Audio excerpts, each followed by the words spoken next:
Hi YouTube, welcome back to the channel, and that's two channels actually, so Robert Lewis Racing and Commentating and the Icon Road Track and Race YouTube channel. We're in my garage.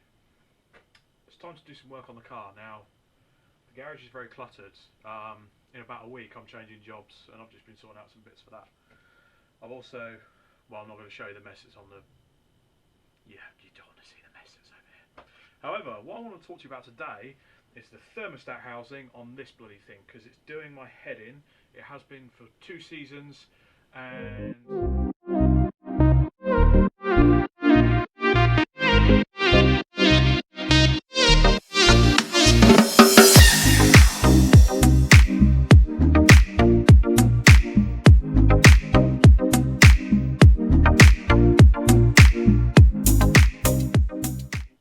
tell you what, we're going to do 2 things today. So first of all, we're going to sort out this thermostat housing. Well, get most of the way there, and I'm going to tell you about what I'm going to do with this in 2023. That's the plan anyway, because as you saw in my previous video, not everything you plan actually comes to the fore.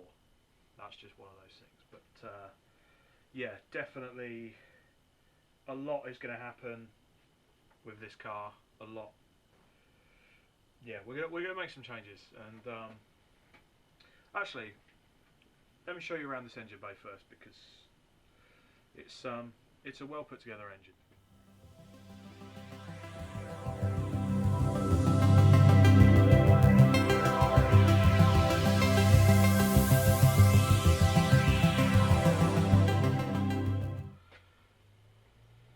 Right, what I have got on my hands is the old one. So these are Ford made, and they bolt onto the side of the block like that, flat to the block, down on the head, and we'll put some rolling video in there of where it sits. But basically these leak like a sieve. They hear that? And plastic. And plastic's good for most mass-produced vehicles, but the problem is when you then start to get racing, over time you get lots of temperature changes, because of course you do a race, you batter the engine for 15 minutes, everything swells up a bit, then it goes down, then it swells up a bit, and then it cools down. And you get a cycle of that going on. And what we've found over the years, in particular with these, I've had it fail in several areas. So the obvious one is the front where it bolts on, that comes off, and it basically bypasses all the rings and everything like that as well. The seal that sits in there that goes up against the engine block, that goes all gummy and hard, and you have to change that every once.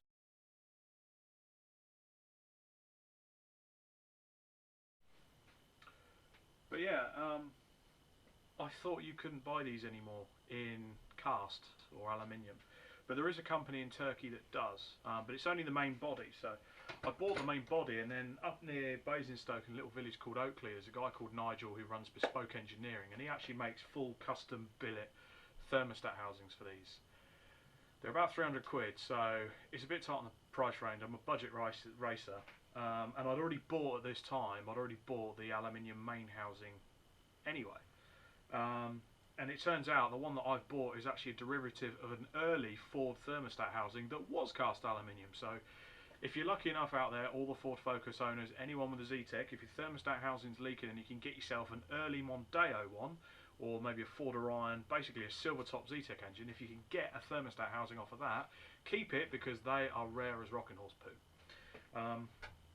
So anyway, I bought this, we've gone down to see Nigel, and we have bought this. So nice billet front end on there. That's the main aluminium housing. I've had to buy, so obviously that's where a temperature sensor goes in for the top, so that's for my ECU. And then I've got another sensor under here. You see that little spade connector down there, so that is where I run a separate sensor for the dash. But the dash is going to change soon as well. I'm going to change to a digi-dash on this. So yeah, so we've got on and we've changed that, so that's now on. I need to fill this system up and prime it, fill it with water, run the system through, get it nice and hot, get it basically doing what it should be doing, and I've got to make sure this doesn't leak, because if it does I will be fuming. But anyway, excuse the floppy hair as well. So yes, That has to be done because we're testing this car February the 25th at Snetterton 300, my favourite circuit, and there's loads of people going out there and we've got to get this done. So we'll get this done and tested, but as it stands, it's Saturday the 7th January. It's not now typical as we do that. It's not now, but it has been peeing down with rain all day outside, and I need to run this and get it nice and hot and get it nice and loud. And I don't think I'm going to be able to do that in this environment. And I need to get some distilled water anyway, so we will leave that put together to one side, cushy, good to go. So as far as I'm concerned, that's together. We've just got to test it. Now, maybe we need to sit down and talk about 2023, eh? So 2023, where do I start? So obviously, there's a few bits going to change on the car. We've done thermostat housing. So the plan is, in theory, I'm going to be racing with 4 events, and there's a possibility of more working around my commentary schedule. So we'll talk about the racing first. I'm doing the first 3 rounds of the modified Ford series this year. So the first one is at Silverstone Grand Prix circuit. That looks to be 3/4 full already. The second round is at Snetterton 300, and I really love Snet, so we've got to go there. And the one after that is Brands Grand Prix Loop, which I've never raced at before, and I really want to. So that's going to be quite a pricey one, because it always is quite pricey to race on the Brands Grand Prix Loop. But yeah, we've got new thermostat housing on the car. I'm ordering a DigiDash for it. I've saved up money from Christmas. And AJ runs a DigiDash, a Syncotech one. It is Chinese, but it's used quite a lot by quite a lot of people, and I haven't actually heard a bad thing about them. So it comes with a full interface kit with sensors and everything, same sensors that I use on the engine at the moment. And we'll run the Z-Tech for the first 3 rounds. But it did become very much clear to me over the winter that the Z-Tech and the ST170 engine is very much old tech. It wasn't the modern engine when it was first put in this car anyway. Now, bearing in mind, this little gem is now 20 years old. This particular chassis is 20 years old. So she's starting to turn into a bit of an old girl. And what I want to do is kind of update it a bit. Now, you would have seen our great friends at Fury Auto Works, and AJ Howe. I want to talk about AJ Howe. And he's been running a Focus estate for years, and AJ's no stranger. If you look back on some of the videos, you will probably see his onboard from where he raced this car with me in TDC in 2021. And he runs a Ford Focus estate EcoBoost. It's a conversion that's starting to become a lot more popular, in particular among the Fiesta community, the Mark 6s. There's a few that have already done the swap, and I want to be the second guy in a Focus and the first Focus hatch to do the EcoBoost conversion, which in theory it shouldn't actually be a lot of work. But this car, and we'll show it in another video, I mean, the engine that comes out of this car will not be a bad engine for anyone's house, so we aren't just going to get rid of the engine and scrap it, because I bought this engine built from MJA Race Engines for £4 grand. So I mean, it's had a lot of work, in particular put into the head. It's got uprated camshafts in it, 3-angle cut valves, hardened springs. You know, a lot of head work's been done. It's running on bike bodies. It's got a standalone ECU. That's all going to go. I'll probably sell that as one package with the engine, the bodies, and the ECU as a put it in and away you go. It might need the odd seal and gasket doing, or a bit of a refresh on the engine. But I can sell that. And I've only had the gearbox in the car and done, by the time we'll yank it out again, 5 events, but it's an MTX 75 5-speed Focus box.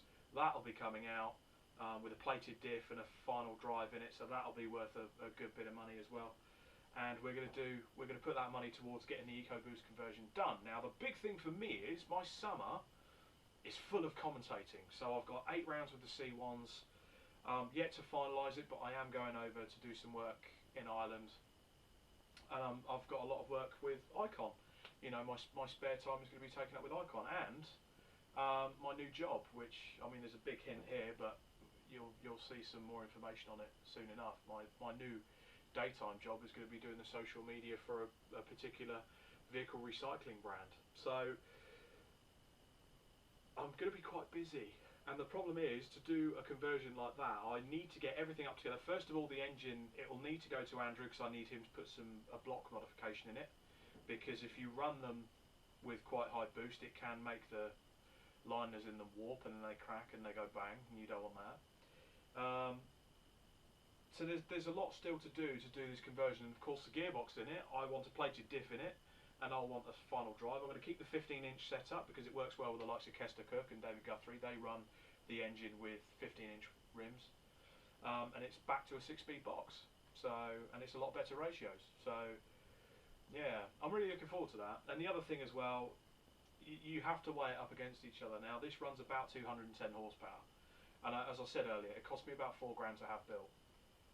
And it's old tech, it's an iron block. Now, if I really wanted to spend some money on it and turbo this engine, I could probably get it to do 550 horsepower, but it would need a rebuild every season, you stress everything else out, and I would have to go back to 17-inch, but it's a lot of work. So in theory, I could sell the engine and the gearbox, take that out, put an EcoBoost in there with a box, with a plated diff and everything in there, short throttle drive, get a nice shifter from 0.1 or something, and then I could probably get all that together and get about 300 brake with a hybrid turbo, a block mod, and run a comfortable, reliable 300 brake horsepower in this, and I wouldn't have to touch it again. Keep giving it a service like I do with this. It'd be hopefully a bit less temperamental. You know, you just upgrade the cooling, just make sure everything's nice and cool as you can be. Run good oil, good oil lines through it, good radiator and everything like that. Make sure that the cooling's there, and then it will sit quite happily at 300 horsepower. And then when I can do, I don't have to put so much prep into it and check so hard for leaks and stuff like that. I can just get it on a trailer. You know, if I'm commentating on a race weekend where there just so happens to be, I don't know, let's say for instance a Club Sport Trophy round, I can go put this in and throw it in that and get my racing fix as well as my commentary fix, because I love doing both. So that's the plan really for this year. So after 3 rounds, this is going to go from Class B. And the big thing about it is I've got to do this over the summer again. There's a bit of a time constraint on it, but I'm aiming to get this done for the Liddon Hill Modified Fords race weekend, August bank holiday, which is actually quite a significant weekend because that's when me and my lovely partner Dee, we've been together 10 years that weekend, so she's kindly let me go racing. I don't know why, and I'm probably going to pay for it somewhere down the line, but she's going to let me go racing, and she's going to come and watch, and I can't wait. Here's something that might surprise you as well. So we've just quickly spoke about the EcoBoost and my commentary and everything like that. There's one thing I forgot to mention. I'm going to put a splitter back on it. So it does need a bit more front end grip, and I think that will work with the 15-inch slicks. I'm not going to do anything stupid like I did before, and I'm certainly going to make sure we build 2 and build them tough. And probably, if we get time, might put a bit more wing on the back for that rear traction. We'll certainly find out at Silverstone Grand Prix circuit if we do need it, because 200 horsepower against some of the machines in my class, I'm going to be toast, but she'll give it a damn good crack, that's for sure. That's 2023 wrapped up. Now, as for commentary, so I've told you already, I've got 8 rounds so far with the C1 Racing Club, and I've got a number of rounds penciled in. I haven't had anything confirmed yet. I still need to speak to Leo and get them absolutely rubber stamped, but you know, it would appear he is keen to have me. It looks like I'm heading over to Mondello Park to do some commentating on the ICCR, which is effectively the Irish Circuit Racing Championships, and you've got the likes of Formula Sheen. They've got their own Fiesta ST series, they've got Fiesta Z-Tex, they've got the Boss Island, they've got Seat Super Cup Championship. They're an immensely proud and fierce sporting nation, is Ireland, and it really is going to be a very, very humble moment to be asked to go over and commentate over there. And it kind of feels like going back for a visit, because I did live in Northern Ireland, or the north of Ireland, depending on who you speak to, for a number of years. I lived up near Derry, so it's a beautiful country, wonderful people, very welcoming, warm people, and yeah, I'm really excited about that. And as for the commentary, well, the C1 Racing Club, it speaks for itself. The people there are awesome. Every single one of the team members, drivers, everyone up and down the pit lane just have been warm and welcoming, and long may that continue. I've made some very good friends up and down that grid, and with the BRSCC. And who knows, my phone could ring at any second with some news. I'm not sure yet, but let's see, eh? Let's see. So yeah, that's our 2023 plan so far. So, yeah, we'll get this thing going to some results, that's for sure. We want to win a few more trophies this year. We may not be racing it a lot, but we want to win a few more trophies this year. And who knows, if there's a spare Club Sport Trophy round, I might enter it, or who knows, if I'm going over to commentate in Ireland, Leo might let me enter one of his races. You never know. So that's everything for this week's vlog. Don't forget to like and subscribe, and if you are running one of these on your Ford Zetec race engine, throw it in the bin. Bye bye.